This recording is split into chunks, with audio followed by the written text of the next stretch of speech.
మన వంకాయలు చూడండి ఎట్లున్నాయో. కూరగాయలంటే అప్పుడికప్పుడు వచ్చి పెరుక్కొని ఫ్రెష్గా ఆర్గానిక్ కూరగాయలు.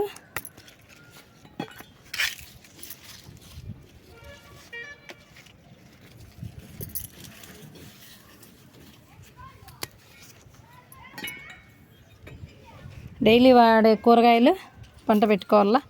మిరప చెట్లు ఇవన్నీ వంకాయ చెట్లే. చూడండి ఇప్పుడు పూత వస్తుంది. ఇవి ఒక 20 రూపాయలు తెచ్చుకుంటే సరిపోతాయి మొలకలు. నర్సరీలో ఒక 20 రూపాయలు అంటే ఇస్తారు. లేదు ఇంకా కొంచెం ఆశపడే వాళ్ళు అయితే ఒక 50.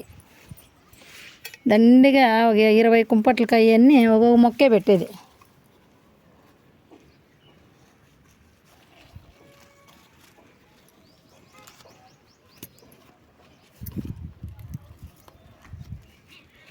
మిరప మొలకలు అయితే 2, ఇవైతే వంకాయ అయితే 1.